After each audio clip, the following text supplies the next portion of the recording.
요셉이 그의 아버지 얼굴에 굽으려 울며 입맞추고 그 수종드는 의원에게 명하여 아버지의 몸을 향으로 처리하게 하매 의원이 이스라엘에게 그대로 하되 40일이 걸렸으니 향으로 처리하는 데는 이 날수가 걸림이며 애굽 사람들은 70일 동안 그를 위하여 곡하였더라. 곡하는 기한이 지나매 요셉이 바로의 궁에 말하여 이르되 내가 너희에게 은혜를 입었으면 원하건대 바로의 귀에 아뢰기를 우리 아버지가 나로 맹세하게 하여 이르되 내가 죽거든 가나안 땅에 내가 파놓은 묘실에 나를 장사하라 하였나니 나로 올라가서 아버지를 장사하게 하소서 내가 다시 오리이다 하라. 바로가 이르되 그가 내게 시킨 맹세대로 올라가서 내 아버지를 장사하라. 요셉이 자기 아버지를 장사하러 올라가니 바로의 모든 신하와 바로 궁의 원로들과 애굽 땅의 모든 원로와 요셉의 온 집과 그의 형제들과 그의 아버지의 집이 그와 함께 올라가고 그들의 어린 아이들과 양떼와 소떼만 고센 땅에 남겼으며 병거와 기병이 요셉을 따라 올라가니 그때가 심히 컸더라.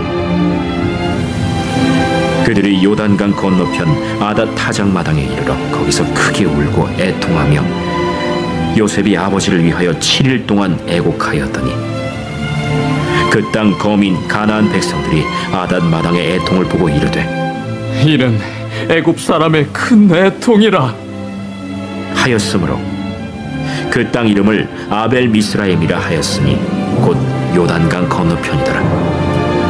야곱의 아들들이 아버지가 그들에게 명령한 대로 그를 위해 따라 행하여 그를 가나안 땅으로 메어다가 마므레 앞 막벨라 밭 굴에 장사하였으니 이는 아브라함이 헷 족속 에브론에게 밭과 함께 사서 매장지를 삼은 곳이더라. 요셉이 아버지를 장사한 후에 자기 형제와 호상꾼과 함께 애굽으로 돌아왔더라. 요셉의 형제들이 그들의 아버지가 죽었음을 보고 말하되 요셉이 혹시 우리를 미워하여 우리가 그에게 행한 모든 악을 다 갚지나 아니할까? 하고 요셉에게 말을 전하여 이르되 당신의 아버지가 돌아가시기 전에 명령하여 이르시기를 너희는 이같이 요셉에게 이르라.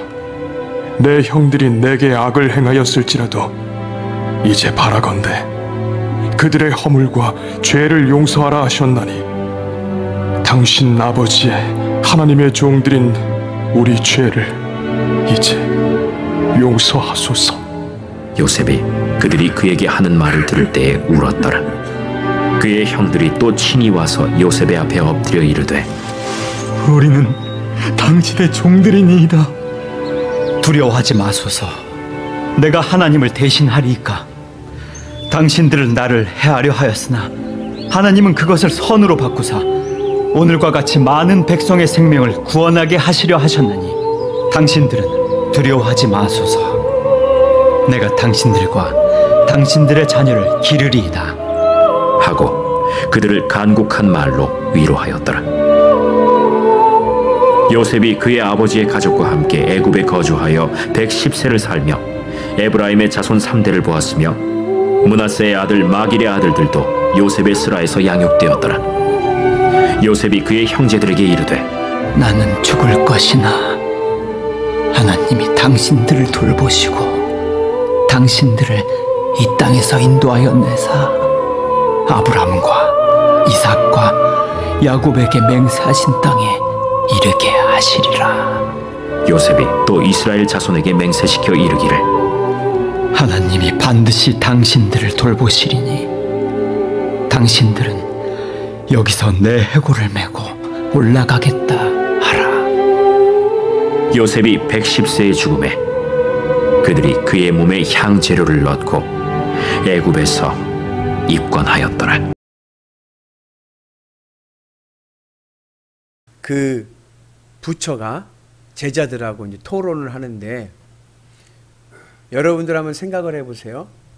인생에서 가장 큰 고통이 무엇일까요? 인생에 있어서 가장 큰 고통이 무엇이냐 물었어요. 화두를 던진 거죠.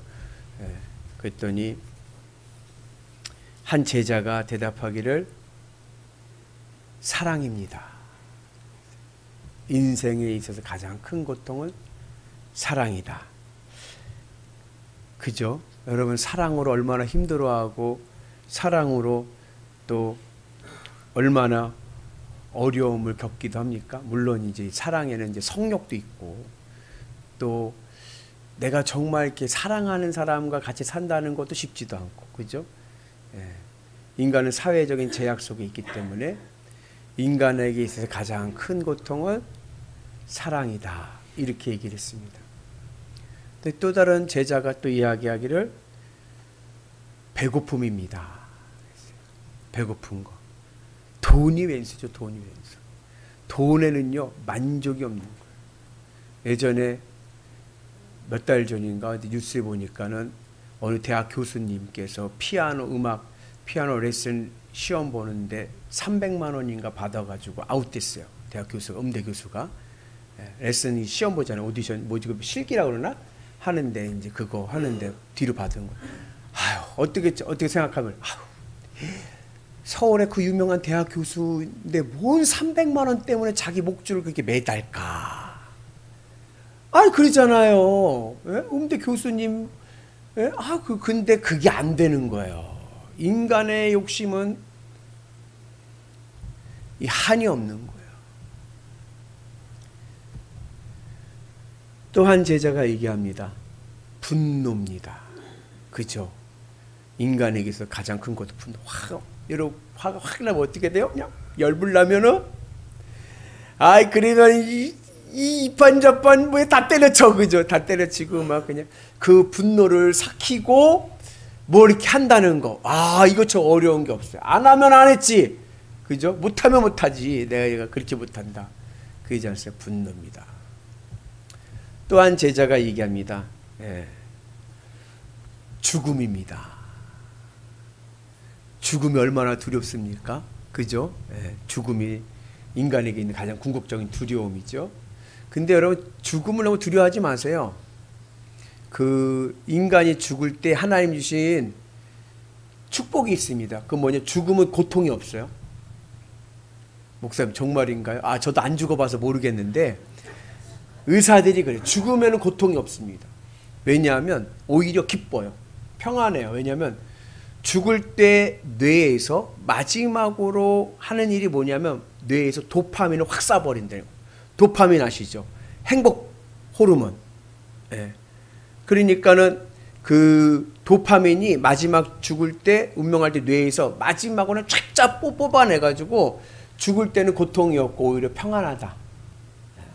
그렇게 얘기하더라고요. 그래서 그 얘기를 들어서 보니까 제가 많은 장례를 치러보진 않았지만 저는 얼마나 감사한지 우리 교회가 작년에도요, 장례를, 우리 교회 교인들 장례를 치러보진 않았잖아요. 그죠? 우리도 여러분들 다 130세까지 장수하는 은혜가 있게 축복합니다. 저는요 130세까지 살고 싶어요. 제가 우리 아내한테 예전에 얘기한 말이, 나 죽으면 냉장고에 들어가는데 냉장고 들어갈 때 이불로 돌돌 말아서 날 넣어라 그랬어요. 추우니까. 근데 죽음은 고통이 없습니다. 우리가 잘못하는 두려움은 있는데, 공포가 있는데 죽음은 아프지 않아요. 그 말을 듣고 여러분 다 이해가죠. 인생이 얼마나 뭘 여러분들 고통스럽게 하면, 어떤 분은 사랑 때문에 그냥 가슴이 애리는 분이 있고, 어떤 분은 돈 때문에 가슴이 애리는 분도 있고, 어떤 분이 분노 때문에 화병에 걸려가지고 가슴이 애리는 분도 있고, 어떤 분들은 죽음 앞에서 내가 그냥 어려움, 두려움도 있잖아요. 근데 부처가 하는 말이, 인생에서 가장 큰 두려움은 뭐냐? 내가 누구인지를 모르고 살아가는 것이다. 그랬어요. 내가 누구인지도 모르면서 살아가는 것. 그것처럼 큰 고통은 없다. 여러분들 누굽니까? 나는 누구인가? 내가 누구인지는 알고 사시는가? 그 불교를 밤낮 앉아서 참선하잖아요. 내가 누구인가? 그거 갖고서는. 여러분들 누구이십니까? 누구세요? 소크라테스까지 나와야 되나요? 너 자신을 알라. 소크라테스가 한 말인 거예요. 알지도 못하면서 안다고 하니까. 소크라테스가 있는데 그 친구가, 야, 내가 어디 신전에 갔더니 신전에 있는 그 쉽게 말하면 무녀들이, 거기 신전에 일하는 애들이 얘기하는데, 이 세상에서 소크라테스 네가 제일 지혜롭다 하더라. 그 얘기를 하니까 소크라테스 내가 아니야 난 지혜롭지 않아. 나는 모르는 게 많아. 내가 나보다 지혜로운 사람을 내가 증명해낼게. 그래서는 당대에 지혜롭다는 사람을 찾아가는 거예요. 찾아가서 이야기를 해보니까 다 그 당시 그리스 유명한 사람들 다 만나보고 낸 결론이 뭐냐. 아, 그 무녀들의 말이 맞다. 내가 제일 지혜롭구나. 왜냐? 나는 모르는 것을 모른다 얘기하는데 다른 사람들은 모르면서 안다고 저렇게 나대니 너 자신을 알라. 지도 모르면서 안다고 막 이러는 거 어리석은 거다. 나는 누구인가? 나는 하나님의 사람입니다. 아멘이십니까? 여러분들이 하나님의 사람 되시고 인생의 큰 의미를 깨달아가는 은혜가 있기를 주의 이름을 축복합니다. 그거 모르고 내가 누구인지도 모르고 그냥 세상의 쳇바퀴처럼 막 살아가는 것처럼 인생 힘든 것도 없는 거예요. 내가 누구인지를 깨닫고 살아가는 은혜가 있기를 축복합니다. 아, 오늘 드디어 창세기 50장 창세기를 마치게 되었습니다. 창세기 50장의 내용을 크게 보면 그런 거예요. 앞부분은 이 49장에서 얘기했던 야곱의 유언을 이 요셉이 바로 왕한테 소개하는 거예요. 요약을 해주고 그 다음에 뒷부분은 요셉의 죽는 에피소드가 나옵니다. 우리 여기서 이제 하나 알 수 있는 게 뭐냐면 1절에서 3절 보면은 야곱으로 뭐 했냐면 향처리를 했다고 해요. 향처리. 그죠? 근데 향처리 하는데 며칠이 걸렸어요? 40일이 걸렸어요. 이게 뭐 한 거냐면 미라로 만든 겁니다. 미라. 그래서 그 당시에는 미라는 누구만 돼요? 왕, 권력자들. 그래서 요셉의 권력이 얼마나 센지를 알죠. 요셉도 마지막 장 보니까 뭐예요? 향처리해 했죠. 미라가 된 거죠. 그래서 미라는 뭐죠? 이게 장기를 다 빼내서 소금에 절이고 이렇게 해서 하는 거 알지잖아요. 그렇게 해가지고 이제 미라로 이렇게 했다. 이제 그렇게 했고 70일 동안 애곡했다. 70일은 왕에게 하는 애곡입니다. 그만큼 그 당시에 요셉의 권세를 우리에게 암시해주고 있습니다.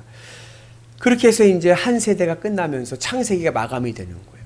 근데 창세기의 내용을 보면 하나님께 천지를 창조하시고 그 다음에 인류의 역사를 크게 그냥 패러다임으로 말씀해 주시고 그리고 한 사람을 선택해서 아브라함을 통해서 이스라엘 민족의 원류를 이제 보여주고 계시죠. 이제 여기까지를 비유하자면 지금은 어디까지 왔냐면은 비유하면은 지금은 그 임신한 상태입니다. 그러니까 이제 수정을 해가지고 지금 이 수정된 씨가 자궁에 착상한 상태예요.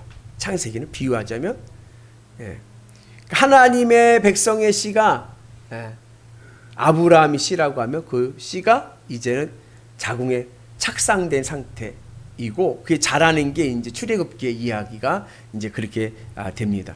근데 보면은 하나님은 창조부터 인류의 역사를 하면서 하나님의 백성을 세우실 때 누구를 세웠냐면 네피림을 세우질 않았어요. 네피림은 이른바 잘난 사람들이에요. 잘난 사람들이 네피 용사들 아닙니까? 남들보다 키도 크고 잘생기고. 근데 하나님은 그런 네피림을 쓰신 것이 아니라 누굴 선택하셨어요? 나그네 아브라함. 내세울 것도 없고 드러낼 것도 없는 작은 사람을 세우셨습니다. 그래서 보면 하나님은 네피림보다는 작은 자를 선택하시는 게 하나님의 섭리 중에 하나인 것 같아요. 보면은 요셉도 17살에 그죠? 하나님께서 비전을 주시고 다니엘은 그보다 더 어리게 청소년기 때 끌려가서 그리고 아브라함은 몇 세 때? 75세 때. 모세는요 80세 때예요. 갈렙은요 85세 때예요. 자꾸 나이가 올라가. 그래서 하나님은 작은 자를 크게 쓰시는 하나님의 섭리가 있고 이거는 무슨 얘기를 얘기하냐? 하나님은 세상적인 외모를 보시는 게 아니라 하나님은 코드 인사를 하십니다. 코드 인사. 예전에 우리 대통령이 장관을 세울 때 비판하는 것 중에 하나가 뭐예요? 코드 인사한다. 경력도 없고 경험도 없는 사람을 거기다가 세우면 어떡하냐? 대통령 마음대로 지 마음에 든 듯하고 그냥 막 그냥 장관으로 꽂으면 되냐 하면서 인사청문회 하면은 당신이 뭘 해봤냐 뭐 해봤냐 하면서 막 그냥 막 공격하잖아요. 근데 가만히 보면 하나님도 코드 인사하시는 것 같아요. 그냥 하나님 마음에 맞으면 그냥 꽂는 거예요. 아니 무슨 다윗이 무슨 왕궁 교육을 받았습니까? 뭐 다윗이 학교를 다녔습니까? 그냥 밤낮 양치기나 이렇게 하고 아버지 눈에도 보기에도 별 볼 일 없어가지고 사무엘이 온다고 하는데도 아들 다 모아놓으라고 했는데도 아버지가 야 너는 그냥 양이나 쳐라. 근데 하나님께서 딱 선택하시면 쓰시잖아요. 그래서 하나님의 섭리 중에 하나는 뭐냐면 하나님의 마음에만 딱 들면 하나님이 쓰시는 거예요. 아브라함도 75세에 뭐 내세울 게 뭐 있겠어요? 아무것도 없죠. 하나님 마음에 드니까 그냥 쓰시는 거예요. 그 아브라함을 통해서 믿음의 가문이 세워지게 됩니다. 그리고 나서 이제 출애굽기에 가면 무슨 일이 생겨요? 출애굽기는 이제 430년 동안의 노예 생활을 해요. 노예 생활. 이게 바로 태교입니다. 태교. 아까 이게 비유하면 하나님께서 아브라함을 선택하신 것이 씨예요. 씨. 예? 그 씨가 하나님의 자궁에 착상되는 게 족장사입니다. 그리고 그 착상된 그 씨가 자라겠죠. 자랄 때 중요한 게 뭐예요? 태교죠. 태교. 엄마들은 잘 먹어. 좋은 음식 많이 먹어야 되고. 그죠? 예. 술, 담배 하는 엄마들도 아이가 임신하면 술, 담배 끊어야 되고 좋은 거 먹이면서 말도 어떻게 해요? 좋은 말하고.